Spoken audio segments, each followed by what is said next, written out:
To give weird talks.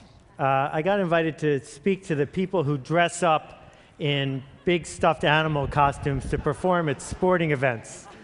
Unfortunately, I couldn't go, but it got me thinking about the fact that these guys, at least most of them, know what it is that they do for a living. What they do is they dress up as stuffed animals and entertain people at sporting events. Shortly after that, I got invited to speak at the convention of the people who make balloon animals. And again, I couldn't go, but it's a fascinating group. They make balloon animals. There's a big schism between the ones who make gospel animals and porn animals. But they do a lot of really cool stuff with balloons. Sometimes they get in trouble, but not often. And the other thing about these guys is they also know what they do for a living. They make balloon animals. But what do we do for a living? What exactly do the people watching this do every day? And I want to argue that what we do is we try to change everything. That we try to find a piece of the status quo, something that bothers us, something that needs to be improved, something that's itching to be changed, and we change it. And we try to make big, permanent, important change. But we don't think about it that way, and we haven't spent a lot of time talking about what that process is like. And I've been studying it for a couple years, and I want to share a couple stories with you today. First, about a guy named Nathan Winograd. Nathan was the #2 person at the San Francisco SPCA. And what you may not know about the history of the SPCA is it was founded to kill dogs and cats. Cities gave them a charter to get rid of the stray animals on the street and destroy them. And in a typical year, 4 million dogs and cats were killed, most of them within 24 hours of being scooped off the street. Nathan and his boss saw this, and they could not tolerate it. So they set out to make San Francisco a no-kill city. Create an entire city where every dog and cat, unless it was ill or dangerous, would be adopted, not killed. And everyone said it was impossible. Nathan and his boss went to the city council to get a change in the ordinance, and people from SPCAs and humane shelters from around the country flew to San Francisco to testify against them, to say it would hurt the movement and it was inhumane. They persisted, and Nathan went directly to the community. He connected with people who cared about this, non-professionals, people with passion. And within just a couple years, San Francisco became the first no-kill city, running no deficit, completely supported by the community. Nathan left and went to Tompkins County, New York, a place as different from San Francisco as you can be and still be in the United States. And he did it again. He went from being a glorified dog catcher to completely transforming the community. And then he went to North Carolina and did it again. And he went to Reno and he did it again. And when I think about what Nathan did, and when I think about people here do, I think about ideas. And I think about the idea that creating an idea, spreading an idea, has a lot behind it. And I don't know if you've ever been to a Jewish wedding, but what they do is they take a light bulb and they smash it. Now, there's a bunch of reasons for that and stories about it, but one reason is because it indicates a change from before to after. It's a moment in time. And I want to argue that we are living through and are right at the key moment of a change in the way ideas are created and spread and implemented. We started with the factory idea, that you could change the whole world if you had an efficient factory that could churn out change. We then went to the TV idea that said if you had a big enough mouthpiece, if you could get on TV enough times, if you could buy enough ads, you could win. And now we're in this new model of leadership, where the way we make change is not by using money or power to lever a system, but by leading. So let me talk about the 3 cycles. The first one is the factory cycle. Henry Ford comes up with a really cool idea. It enables him to hire men who used to get paid 50 cents a day and pay him $5 a day because he's got an efficient enough factory. Well, with that sort of advantage, you can churn out a lot of cars. You can make a lot of change. You can get roads built. You can change the fabric of an entire country. That the essence of what you're doing is you need ever cheaper labor and ever faster machines. And the problem we've run into is we're running out of both, ever cheaper labor and ever faster machines. So we shift gears for a minute and say, I know, television, advertising, push, take a good idea and push it on the world.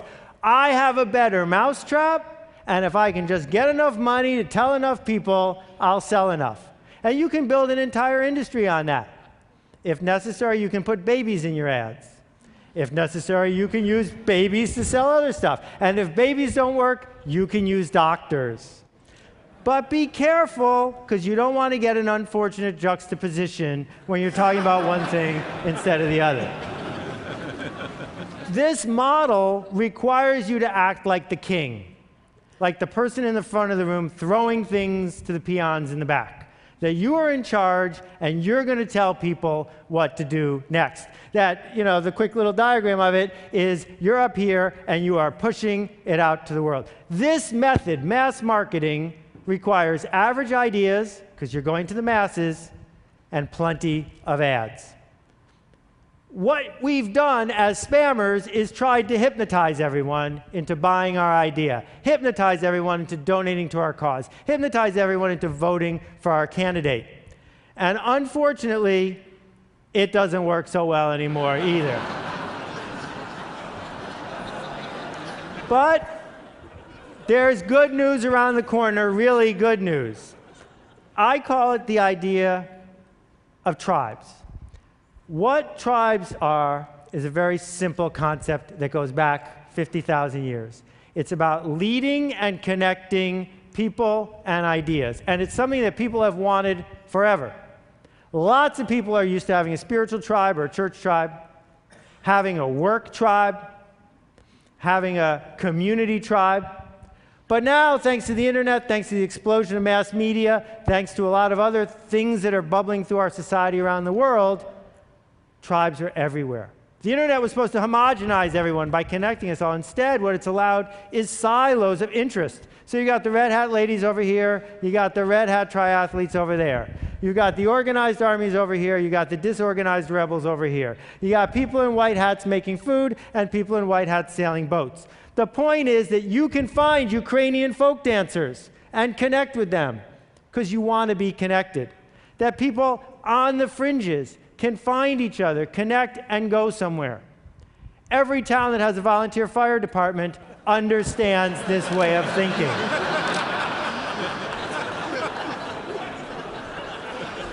Now, it turns out this is a legitimate non-photoshopped photo. People I know who are firemen told me that this is not uncommon, and that what firemen do to train sometimes is they take a house that's going to be torn down and they burn it down instead and practice putting it out, but they always stop and take a picture. So, you know, the pirate tribe is a fascinating one. They got their own flag, they got the eye patches. You can tell when you're running into someone in a tribe. And it turns out that it's tribes, not money, not factories, that can change our world, that can change politics, that can align large numbers of people. Not because you forced them to do something against their will, but because they wanted to connect. That what we do for a living now, all of us, I think, is find something worth changing and then assemble tribes that spread the idea and spread the idea, and it becomes something far bigger than ourselves. It becomes a movement. So, when Al Gore set out to change the world again, he didn't do it by himself, and he didn't do it by buying a lot of ads. He did it by creating a movement. Thousands of people around the country who could give his presentation for him, because he can't be in 100 or 200 or 500 cities in each night. You don't need everyone. What Kevin Kelly has taught us is you just need, 1,000 true fans, 1,000 people who care enough that they will get you the next round and the next round and the next round. That means that the idea you create, the product you create, the movement you create isn't for everyone. It's not a mass thing. That's not what this is about. What it's about instead is finding the true believers. It's easy to look at what I've said so far and say, wait a minute, I don't have what it takes to be that kind of leader. So here are two leaders. They don't have a lot in common. They're about the same age, but that's about it. What they did, though, is each in their own way created a different way of navigating your way through technology. So some people would go out and get people to be on one team, and some people would get people to be on the other team. It also informs the decisions you make when you make products or services. You know, this is one of my favorite devices. But what a shame that it's not organized to help authors create movements. What would happen if when you're using your Kindle, you could see the comments and quotes and notes from all the other people reading the same book as you in that moment, or from your book group, or from your friends, or from the circle you want? What would happen if authors or people with ideas could use version 2, which comes out on Monday, and use it to organize people who want to talk about something? Now, there's a million things I could share with you about the mechanics here, but let me just try a couple. The Beatles did not invent teenagers. They merely decided to lead them. That most movements, most leadership that we're doing is about finding a group that's disconnected but already has a yearning, not persuading people to want something they don't have yet.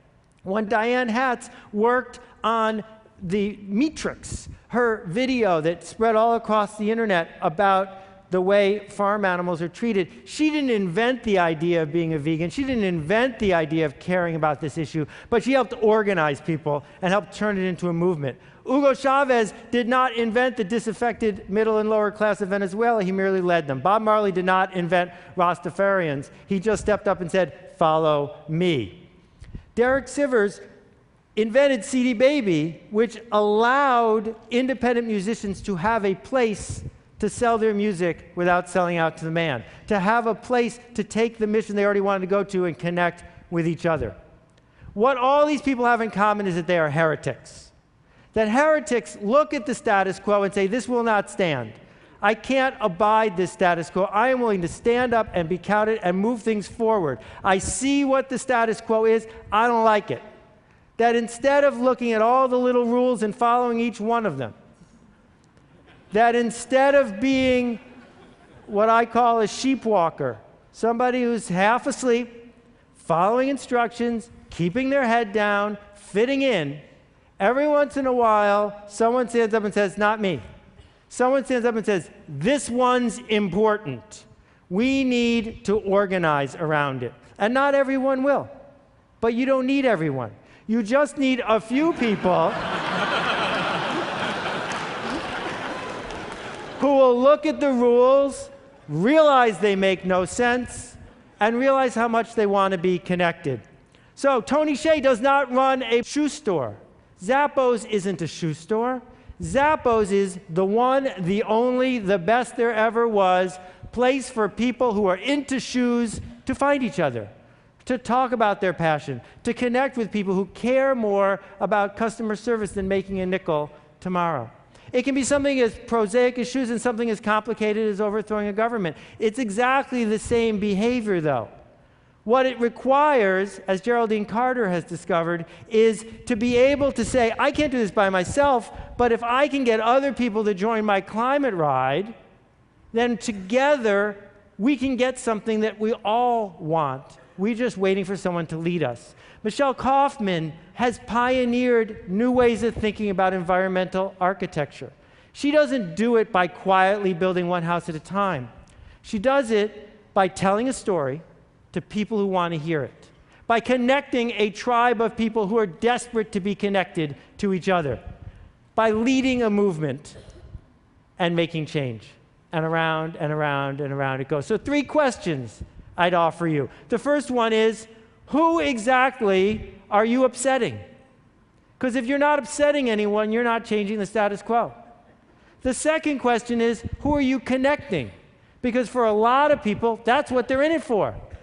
The connections that are being made one to the other. And the third one is, who are you leading? Because focusing on that part of it, not the mechanics of what you're building, but the who and the leading part is where change comes. So, Blake at Tom's Shoes had a very simple idea. What would happen if every time someone bought a pair of these shoes, I gave exactly the same pair to someone who doesn't even own a pair of shoes? This is not the story of how you get shelf space at Neiman Marcus. It's a story of a product that tells a story. And as you walk around with this remarkable pair of shoes and someone says, what are those? You get to tell the story on Blake's behalf, on behalf of the people who got the shoes. And suddenly it's not one pair of shoes or 100 pairs of shoes, it's tens of thousands of pairs of shoes. My friend Red Maxwell has spent the last 10 years fighting against juvenile diabetes. Not fighting the organization that's fighting it, fighting with them, leading them, connecting them, challenging the status quo because it's important to him. And the people he surrounds himself with need the connection. They need the leadership. It makes a difference.